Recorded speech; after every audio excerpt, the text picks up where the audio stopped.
Okay, hello. Can you hear me, Hyacinth? Yes, we all Okay, you can can hear hear me. you. Okay, okay, Yes. okay. Oh. Good evening, everyone. Good evening, everyone. Yeah. So, Good evening. first of all, before I start, I'd like to thank everyone that came online to join this webinar and also to get information. I think it's a very good step you are doing to try and educate yourself before going into an interview of this gravity, because it is actually something that can shape your future for the better. So it's good to have all the necessary tools you need for an interview of this gravity. So to start up, my name is Kennedy Ekong. Um, I studied in Covenant University for my undergrad first degree. I graduated in 2017. I studied electrical electronics. I also furthered my post degree in Covenant University. I did electrical electronics again, and currently now I'm studying on another MSc degree here in Herotwat University. I'm studying renewable energy engineering, and I'm from Akwa Ibom State, if it's necessary to know. And the most important thing, let me just get down to the talking points that we came here to find out. Um, So I did my interview in Abuja, the headquarters in Abuja. I think that is Mohammed Musa Yaradua burial ground. I think that's the address. And it was sometime in 2023, around this time in 2023. I did my interview. And so let me just take us through how it happened for me and the setting. So I went there physically. I was in Lagos, but I had to defer going all the way to, I think it's Ogun State. They have another interview spot at Ogun State. I decided to go to the capital because um it's for that, first of all, it's strategic to go to the capital because the capital has, yes, it has a lot of traffic, a lot of people from the northern side go there. But also, I think that is, to me, I feel like that is where the first point of call of attention goes to before they look on the other sides. Yes, the interview is happening simultaneously in different locations, but because of the way Nigeria is, the capital takes most of the resources and a lot of people focus there. So my interview, the panel size for my interview, there were four people on my panel. I personally arrived the interview ground in the morning. They said, come with all your necessary documents. I also advise you print out all your documents that are necessary for this interview before you go. There is an invitation. You have to print out the invitation because that's what will let you get through the gate to go inside. And another thing they also did was it was based on people who first came. So even if you came there early, there were people who were there earlier than you. People were there since like 6 a.m. I got there myself around 8:30 a.m., I think. But people were already, I already let a group of people inside, and I was thinking it was a small number of people, but by the time I got myself inside the waiting lounge, I found out that it was over 4,000 people there. There were a lot of people there, and they were just taking batch by batch. Okay, this batch come to this row, sit, wait. And I ended up doing my interview. Me, I left there. I got there by 8:30. I got in by around 10 because I stood outside for a while. I finally did my interview about 7 p.m. in the night. So I sat there for the whole day, just pondering on what to do, looking at people going, people leaving, and there was no breaks in between. They never said, "Oh, we're taking a short break." So be prepared for something like that if you are when you are going for your interview. I dressed in a business casual, so I wore a suit, but I didn't wear a tie. Most people I met there were wearing traditional attire, so they were mostly northerners there, so they were wearing their traditional attire, their agbada. It's really good. That's a big plus for you to come looking like you are coming for a business meeting because it is actually a very serious issue. So you should not be very casual. Don't be too casual. Still carry yourself like a professional going there because from there you could change your life. So be prepared in that manner. Um, When I finally got in around 7, I met a panel of 4. They were different rooms, but the room they took me in, there were about 6 different groups of panels, and each person was seated in each panel. So like they took a roll of 6 people to go, and when we got to the room, they just allocated people to different panels. When I finally got to my panel, at first I was tense because I've been waiting outside for so long. I was also very thirsty because I didn't carry anything with me. I'll also advise if you can carry some snacks, just a few snacks and bottled water, so that you can like keep yourself grounded. You don't be tense or thirsty or hungry or anything when you are in the interview spot. So when I got in, um, the first thing I did, I when I got in, I greeted the whole panel. I told them it was a pleasure for them to have me, and I tried to break the ice. So they were all stuck up. They were all how to say, they were all like they were not boning their faces, but there was this stern look when I got in at first. So I tried to break the ice by asking them if they could give me a bottle of water. That I'm so thirsty. I've been sitting out for a long time. One man looked at me. I was just laughing. Oh, yeah, I'm sorry that we have kept you for so long. I'm sure you came in the morning, and I just laughed with the whole panel.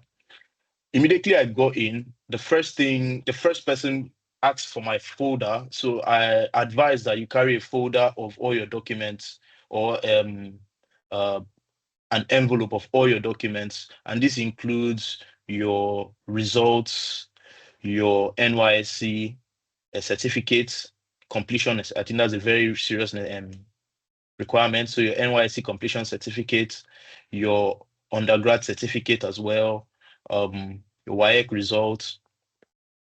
If you are in an association or you have a publication, that's if you have done research before, it's also advised print out that material, carry it as well to show that you have like an academic background, a good academic background. So if you are in any association, Nigerian Society of Engineers, or you have your Korean, or you have any Nigerian association that you have put yourself in, even if it is not a Nigerian association, even if it is just an association, an educational association. So even it's IEEE, for because I'm an engineer, so IEEE. If you're an accountant, maybe you can carry an ICANN certificate, but put that in your folder as well. Another thing you can also carry is if you have any other certificates, so sport achievements, uh, personal trainings that you have done as well. If you got certificates for that too, just put them in so that it looks like, okay, this person is robust, this person has a lot of things to show. This is the person that we should consider. So carry that in a folder. The first man asked, as I got in, I dropped my folder and he picked it up. He was not the one that asked me questions. All he did throughout my stay inside there was go through my folder. He didn't ask a question. The other 3 people on the panel, one was the one asking me questions, other 2 were listening, and also one person was taking notes. So I'll advise first, when you get in, you try to break the ice, smile, be gentle, don't be in a rush to answer the questions.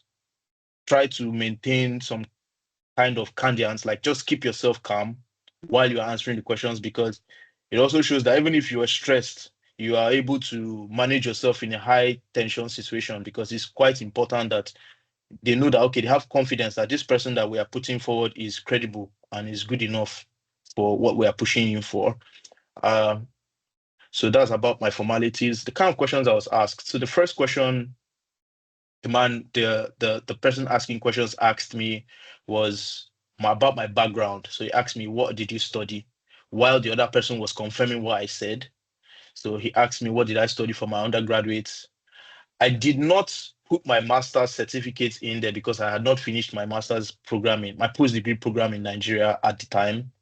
I didn't also mention to them that I was doing a post-degree program in Nigeria. I just went in the mindset that, okay, I'm still at the undergrad level. So in case you have something you're doing, I do not advise that you front that to them that you are doing something. It's not, I don't think it makes sense for you to come to them to give you an opportunity for another master's degree while showing them you are still on something.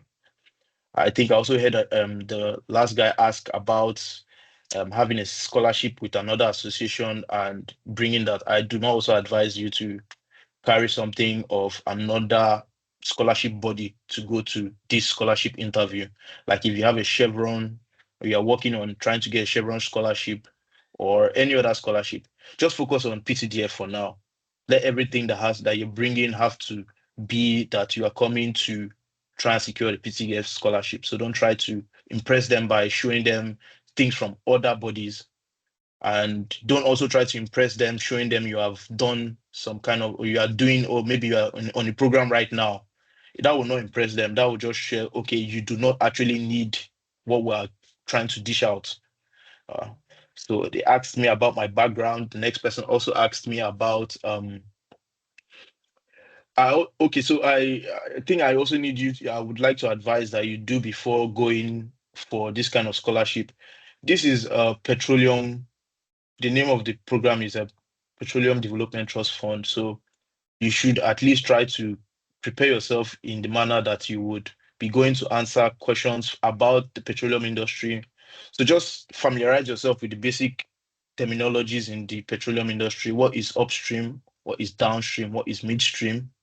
Um, and then from there, you now try to point it to the program you are studying. So when I went there, I told them I wanted to do renewable energy engineering, and the man asked me, how does this connect to the oil and gas industry?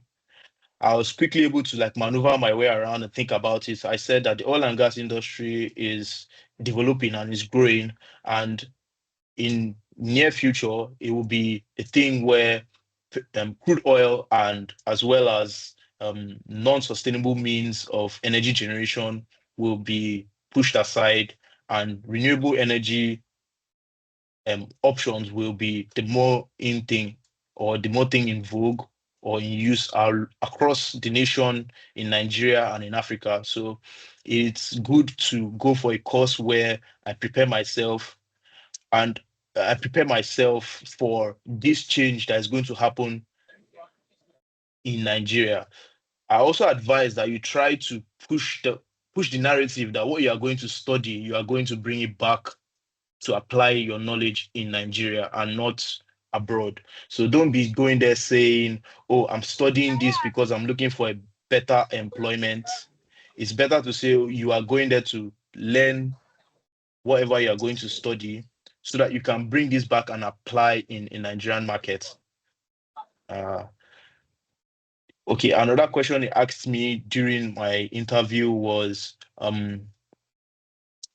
would I come back after I'm done with my studies? That is a no-brainer. Please do say yes, you will come back after you're done with your studies.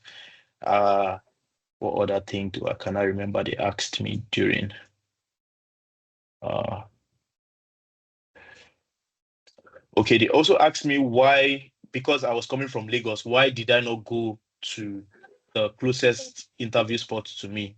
I told them that I was on a business meeting, a business trip in Abuja, and it just collided that my interview came along at the same time. So it was better for me to do my interview there rather than to do it somewhere else. So the key challenge I faced during preparation for this interview was gathering information like this. So I had to talk to a few people I knew that had already gone for PTDF. I had some of my colleagues in my university days that had been on the scholarship already. So I asked them questions about this, and they gave me this few information they could give. Not all of them did it in Abuja, so not many of them were able to tell me for sure what I was going to expect. So I think only one person I talked to had done his interview in Abuja, so he told me what he could remember. And when I went there, I was able to do that. Another thing I advise, please do carry snacks. They will not give you any snacks when you get there, so you have to pad yourself because you might be there for a long time, just seated without anything. You might look to your left and your right. The person beside you is not somebody that wants to talk because person is also tense. So you might just be in silence. You might press your phone and kill your battery. So you also do carry a power bank if you need to get information from your phone when you are inside there or before you go in. Another challenge I faced, I did not print out all my documents. So my invitation for the interview, I did not print out that document. And when I got there, I was told to go back and print it. The problem with, if you know where the venue is in Abuja, there is no business center just around. So I had to rush to the closest hotel that was there, which was a bit far. I had to book a taxi. That wasted money. I went to the closest hotel I could find, went to their business center and begged. I ended up spending a lot of money just to print one document. So I advise you print out the document, the invitation document, print it in colored, don't print it in black and white. And I think there are some documents you have to that show that they invited you for this. You have to make sure you carry that. That's very important because that'll be the first thing they'll ask you. Uh, One thing that helped me to succeed in this interview was that I gathered information before. So I didn't go in blind. I didn't go in like I did not know what I was going to expect. So do gather as much information as you can from the internet. Talk to people, which you are doing right now. I'm sure you must have heard from other colleagues who have said their own experience. And just try to be calm when you get into the interview spot. Don't be in a rush to answer their question. Don't be in a rush to answer their question. They give you a question, digest the question, then speak eloquently, speak as freely as possible. Don't also be trying to impress with big words, but try to speak as much as possible. Smile.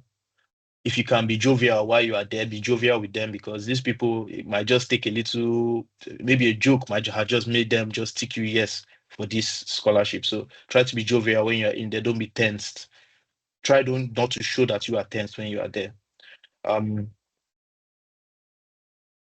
so clear do's and clear don'ts. I'll first start my clear do's. Uh, when you get there, don't try to kill yourself with information by gathering from other fellow people coming to do the interview about where they are and what they have done. Just focus on your own documents and what you are going in to do. Don't go there because when I got there myself, I was tensed because the people I talked to and the people that were around me had already secured their university. They already secured admissions in their university. So all they needed was a scholarship to fund their movement. I myself did not have a university settled. So I would not, I advise don't go there asking so much, trying to find out so much information from everybody because most people there are also just doing this interview for their first time. For me, that was the second time of applying for PTDF. The first time I applied, I didn't get called up for interview. But because I did not come for the interview, I used the opportunity to talk and to find out information about what happened in that interview. So um, you don't have to, even if you don't have your school sorted, but the main thing, the first thing that comes is the interview. And when you get your interview, get the scholarship, then you cannot apply for a school. In my statement of purpose, I put that I would like to, in my documents and my preparation, I put that I would like to go to the UK. So I did not deviate from the UK to change into France or to Germany. So I advise as well. You don't need to change. You don't need to quickly change and tell them, oh, I want to go to the UK, but I might want to go to France or Canada in future. So, sorry, you want to go to France or Germany.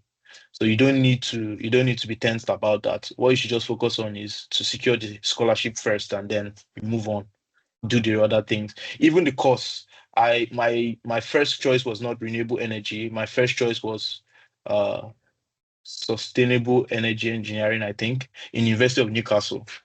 And by the time I had already gotten the scholarship, I now changed it to Herotwat University. And here I am now. This is where I am. Do not go in there and don't be rude. I think that's most important. Do not be rude to the people, even if the conditions where you came in was not favorable. Maybe you were rushed to come in, or maybe someone insulted you, or they treated you badly on your way in. So just try when you get into the panel, just try to be calm, be open with the people there, because also the same way you are waiting for 1,000. Know that these people have talked to over 1,000 people before you. So maybe it might have been going on for a week and your day that you got scheduled was like the third or fourth day. Know that this panel have talked to over 1,000 people. And what makes you now stand out from 1,000 people that they have talked to? Just have that mindset when you're going in. Um, I said the don'ts. So the don'ts: do not forget any of your documents. Carry as much documents as possible. And some words of encouragement I would like to give you. So even if you might not get the scholarship, do not stop applying, and do not also think that it is what you did or your qualifications is not good enough for a scholarship. You can keep applying. I have a friend that had applied for PTDF 5 times before getting it. And in those 5 times, he had done 2 interviews. It was his third interview that he finally got PTDF. But what he did was that as he kept going, he kept gathering more and more information about the scholarship, and he kept adding those things to himself. So I would also oblige that do not get discouraged if anything happens, and also be very positive minded about this scholarship. So I don't know how many minutes I have left to talk. High sense. But I think Yeah, it's good. those are the most important things I have to put forward for you. And if you have questions, I'm open to answering your questions. Thank you. Okay. Thank you so much for your presentation. We have just about 9 minutes before the next presenter comes up. So I think it's a good thing the system just has a way of refreshing these hands that are up. So now Dene, if you could please unmute and ask your question.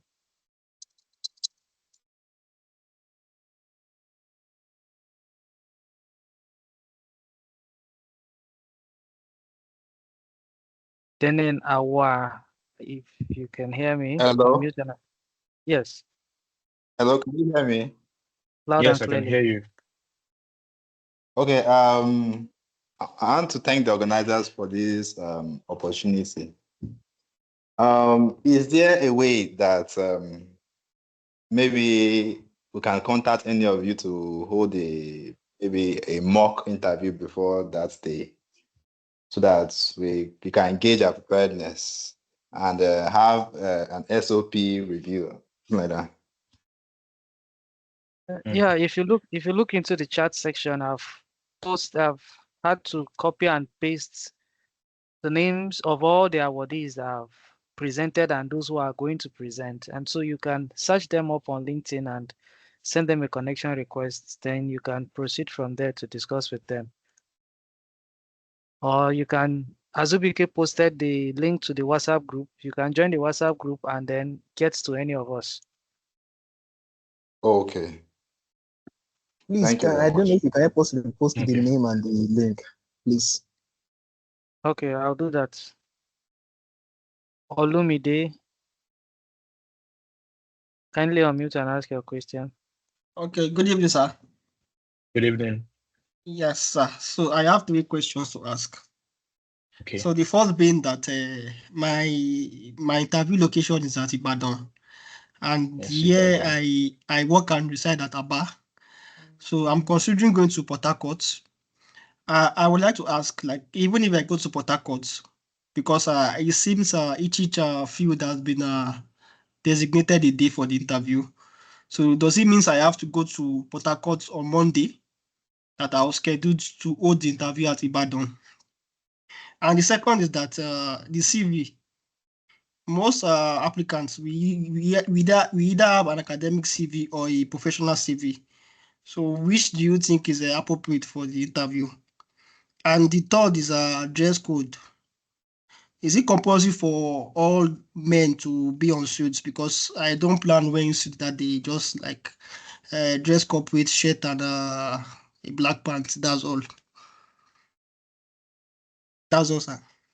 Okay. Thank you. Thank you for your questions. First of all, I know Bisa. My name is Kennedy. Kennedy. Kennedy is okay if you want to ever address me again. So thank you. Thank you for your question. Okay. So you said you reside in Aba and you got your interview location to be at Ibadan. Yeah. Yes. So I think when you were applying, you were to put where you want to do your interview. Yes.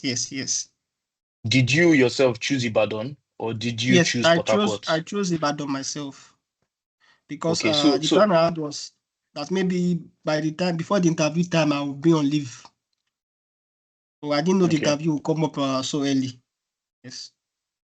Okay, so the problem with this is that you used your hand to put that you want to be at Ibadan and you got scheduled to be at Ibadan. It will Yes. be really hard. I will advise against not going to Ibadan and going to Port Harcourt because you might not get a space in Port Harcourt to do your interview. Okay. When you go to the interview spots, they will look at your document and your document said Ibadan, not Port Harcourt.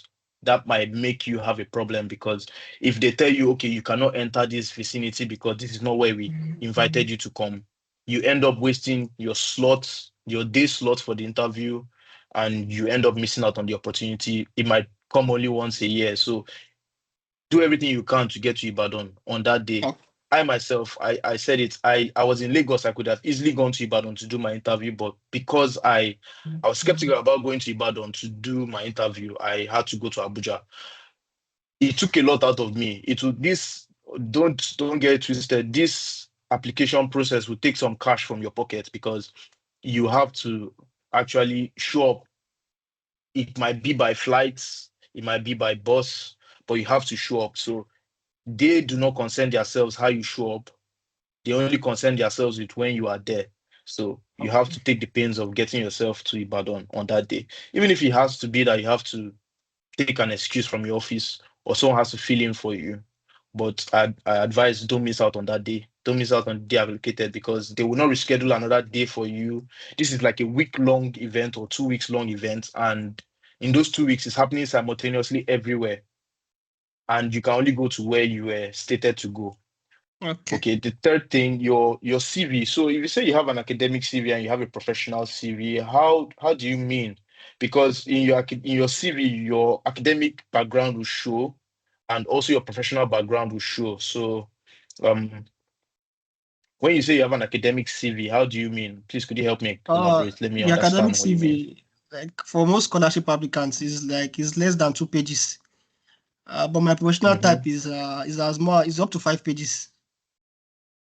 Okay, so for CV sake, having a 5 page CV is is not good. Okay. By when you have a long CV, people get it's not about showing them how much you know or how much you have done when you are preparing a CV. If you have a 5 page CV, all they just need to look at, they have things they are looking out for. So when they check what school did you go to, what jobs have you gotten, if the companies you have listed down there, if you have like 10 companies, it might not be really relevant because all they just need is like your most recent employment. So that's all they really check. What they also need to Okay. check again are your skills, if you have your skills in there. But when you say academic CV is shorter, when Yes, you say your it's about academic two CV pages. is 2 pages, two Yes. pages long CV, and the information inside it, what is there? If you could help me, let me understand. Just it's more academically inclined, like teaching your teaching experiences, research area, skills. But the academic CV I have, I didn't elaborate more on my work experiences that much. I just kept everything small, short. Okay, I want to ask, why do you have these two separate types of CVs? Why are they not married together? Yeah, I use the professional to apply for jobs here. Why the academic one for scholarship applications? Okay. Yes. Okay, so I really don't know how to tackle this your question because for me, both my academic achievements and my professional achievements are in one CV. I also advise that the CV should not be very long, so you don't have to state 10 things, 10 tasks you did in each job. You just need like maybe four or five. And also it's mostly your four most recent jobs you've done that are important. If you have up to 10, it does not really, it's not like it's going to count for you that you have done 10 jobs before. So it's not really about that. It's about what you know, what is most recent. That's what your employer or whatever body you are going to submit your CV will be looking at. They won't really be looking down your track line to see, oh, that you 5 years ago you worked in a school. It will not really, it's not really something they are out to look out for. They just want to know, okay, you are good in the skill or in the role they want to employ you for or want to give you. Uh, and thirdly, Okay. okay, let me also talk for dress code. Yes. if you have the mindset that you are going for an event or you are going for a meeting and you might probably get 100 million naira, would you go there wearing just a pants and a shirt, or would you go fully kitted up, like even if it is not a suit, but you try to be more formal? So I just have that mindset and have the mindset that, okay, if this thing clicks, they might give me a scholarship which is worth over 100 million naira. So you should not go there with a small, like, don't go there looking like an ordinary person, because the way you address is how you be addressed. If you go there with and you carry yourself eloquently there and you dress formally, yes, they will talk to you like a formal person. Like, they'll talk to you like, okay, even if you dress like a bank manager and you are not a bank manager, when you get there, they will not treat you like just a normal, I don't know if you get what I mean. I But understand. I if you understand. even you don't have to be too formal, but don't be so informal that you are already written off by the time you get into the room. Because if you have a good CV, but you are dressed like someone that just came for maybe a sit out with his friends, it will not really push your credibility. I myself, I went there. I told, like I said, I just wore corporate shoes. I wore uh, I didn't wear jeans. I wore a normal pants, like suit pants, and a blazer on top of a shirt, button shirt. That's all I did. But when I got there, I was even surprised to see people dressing like politicians in agbada and in trad. Hmm. And I'm sure most of them still people that got their scholarship. Yes, most likely they wore, because of what they wore or how they came. People really came looking really nice. So Okay. our advice: don't just go there casually. Think about it that you are going to meet somebody that can give you 100 million. You will not go casually to that kind of meeting. So I hope I've Okay. helped you with those Yeah. three Thank you very much. precautions. Thank you. Thank you No very problem. much. I really appreciate. No problem. You're welcome. Okay, thank you very much, Kennedy. Thank you so much for your time. We are Okay. 2 minutes into the next Another presenter's person's time. persons. I'm very sorry. I'm very sorry Yeah, for taking too much time. no, Sorry. it's fine. I wish you all success, everybody, and I hope you get it. The world is waiting for you to come and take it. So, have a good day and peace out. Thank you.